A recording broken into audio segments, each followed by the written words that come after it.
দ্রুত চিংড়িহাটায় মেট্রোর কাজ শেষ করতে হবে, ডেডলাইন দিয়ে দেওয়া হলো। ডেডলাইন কি?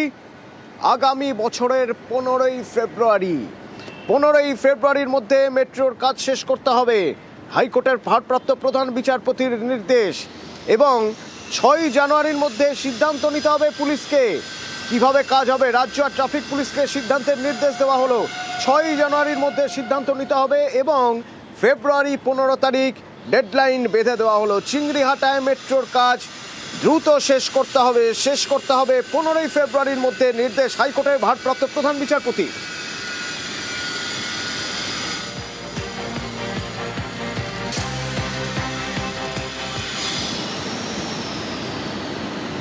ডোমজুড়ে একটা ছবি দেখাবো আপনাদের। একটা ট্রাক্টর ভাঙচুর করছে মানুষ। দেখুন, একটা আর্থ মুভার, রীতিমতো আগুন ধরিয়ে দেওয়া হলো ট্রাক্টরে। আর্থ মুভার জলে ফেলে দেওয়া হয়েছে পুকুরে।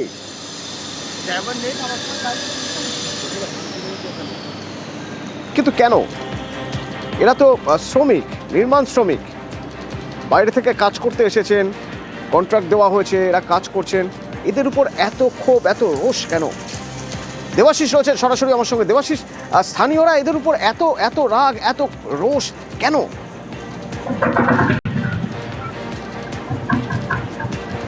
দেখো, আমরা মূলত জানি এলাকার রাস্তা তৈরি হচ্ছে, সেখানে মানুষের আনন্দ হওয়ার কথা, সেখানে রাস্তায় কাজ হচ্ছে, মানুষের আনন্দ হওয়ার কথা, কিন্তু সেই শ্রমিকদের মারধর করা হচ্ছে, শ্রমিকদের ভিড়ে বিক্ষোভ, তাদের লরিতে আগুন।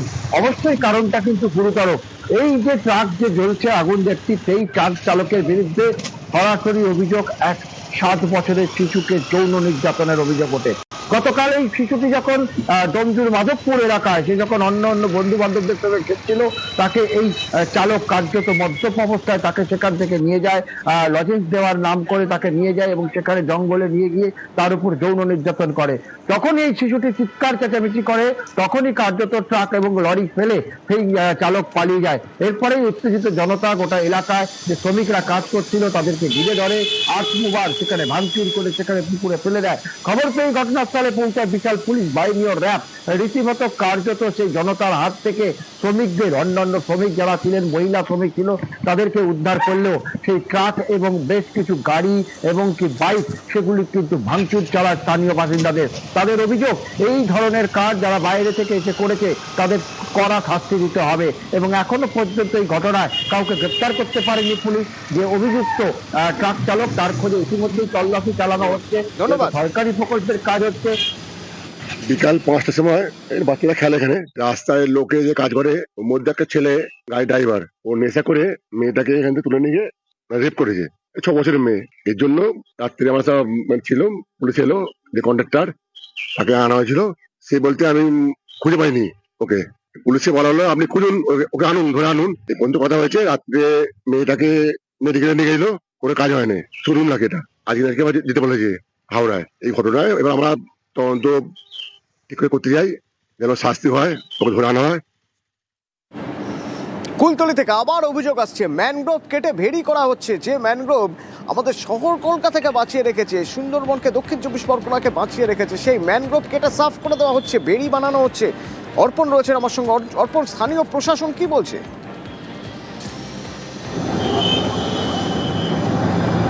দেখো, প্রশাসনের কাছে এই খবর নেই এমনটাই জানানো হচ্ছে এবং প্রশাসনের তরফ থেকে বিষয়টি খতিয়ে দেখা হবে বলে আশ্বাস দেওয়া হয়েছে। ছবিতে কি দেখা যাচ্ছে যে মুইপিট যে গঙ্গার ঘাট, সেই গঙ্গার ঘাট এলাকায় প্রায় 40 থেকে 45 বিঘা জমি, যেখানে ম্যানগ্রোভের জঙ্গল ছিল, সেই জঙ্গল কেটে সেখানে মাছের ভেড়ি তৈরি করা হয়েছে, বড় বড় বাঁধ দেওয়া হয়েছে এবং স্থানীয় মানুষজন বলছেন যে সেখানে কারোর কোনো কথা বলার মতো অনুমতি নেই, কারণ এলাকার শাসক দল তার সঙ্গে জড়িত। যদি তারা কথা বলেন তাহলে কিন্তু বিপদ হতে পারে, তাদের চাপ হবে। আর সেই কারণেই অনেকেই মুখ দেখাচ্ছেন না, কারণ ক্যামেরা দেখে তারা চলে যাচ্ছেন। এবং যেটা অভিযোগ করা হচ্ছে, শাসকের বিরুদ্ধেই সেই অভিযোগ, এবং বিরোধীরা যেটা অভিযোগ যা করছেন যে এলাকার যিনি তৃণমূলের যিনি প্রধান রয়েছেন, তৃণমূলের যিনি দায়িত্বে রয়েছেন ব্লক সভাপতি, তার বিরুদ্ধেই অভিযোগ আনা হচ্ছে যে তিনি এই কাজ করছেন। যদিও তিনি সমস্ত অভিযোগ অস্বীকার করেছেন, তিনি যেটা বলছেন যে এই যে এই গঙ্গার ঘাটের যে জেটি কি আছে বলছেন তারা শুনবো। এই দেখলাম অনেক গাছ কেটে ম্যানগ্রোভ কেটে ফিশারি ঘিরেছে, এরকম কারা কাটলো? সেটা তো বলতে পারবো না, কেটেছে কারা, কি যারা ক্ষমতায় আছে তারা কেটেছে, কিন্তু কী কারণে কেটেছে, এখানে পার্ক হবে শুনেছি, শ্মশান হবে, এইটুকু জাস্ট। পঞ্চায়েতের প্রধান কি কেটেছে? হ্যাঁ নিশ্চয়ই, তাদের সহানুভূতি না থাকলে তো কাটতে পারবে না। আমি পঞ্চায়েত প্রধান জ্যোৎস্না হালদার, তার কাছ থেকে জেনে নিচ্ছি কতটা কি আপনারা বলছেন যেটা তার সততা আছে। সেই সাথে সাথে ওখানে নলগোড়া বিট অফিস, রায়দিঘি রেঞ্জের ফরেস্ট অফিস আছে, আমি তাদের সঙ্গে কথাবার্তা বলে জেনে নিয়ে উত্তর আমি দিতে পারবো। একটা মিথ্যে ঘটনাকে নিয়ে একটা অপপ্রচার করা হচ্ছে তৃণমূল কংগ্রেসের নামে। দীর্ঘ স্বাধীনতার পর কুলতলির যে উন্নয়নের আলো দেখিয়েছে, বিশেষ করে গঙ্গার ঘাট একটা পর্যটন কেন্দ্র, সেই পর্যটন কেন্দ্রে একটা নতুন জেটি ঘাট হবে। 2 বছর আগে থেকে একটা মাটি কাটা হয়ে পড়েছিল, সেটাকে ভিডিও করে এমন করছে যে ব্লক সভাপতি তৃণমূল কংগ্রেসের নেতৃত্বে এইসব ম্যানগ্রোভ কাটা হচ্ছে। এসব ভিত্তিহীন সিপিএম বিজেপি এরা একত্রিত হয়ে চক্রান্ত করছে, তৃণমূল কংগ্রেসের নামে মিথ্যা অপপ্রচার করা হচ্ছে। একই সঙ্গে দেগঙ্গা এবং বারুইপুরের দুটো ছবি দেখাবো। দুই জায়গাতেই অভিযোগ জমির চরিত্র বদলের।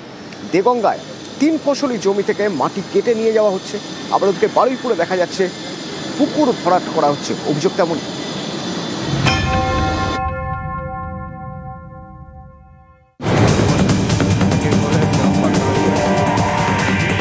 3 ফসলি জমিতে রাখা আর্থ মুভার,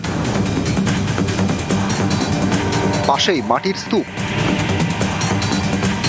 এই মাটি ডাম্পারে তুলে পাচার।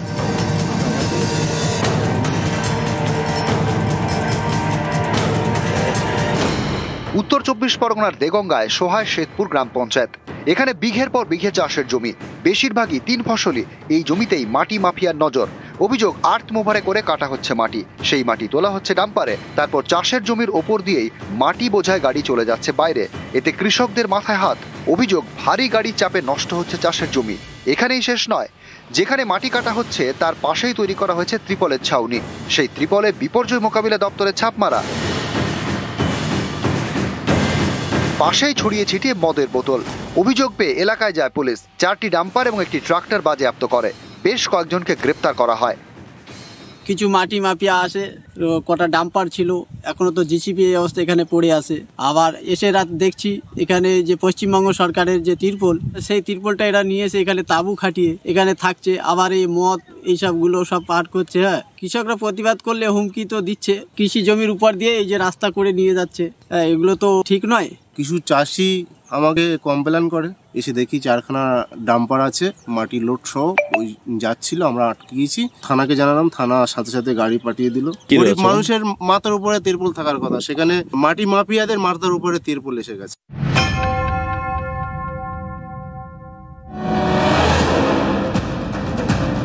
দক্ষিণ 24 পরগনার বারুইপুরে কল্যাণপুর গ্রাম পঞ্চায়েত। এখানকার ঘণ্টেশ্বর মোড় এলাকায় রয়েছে একটি পুকুর।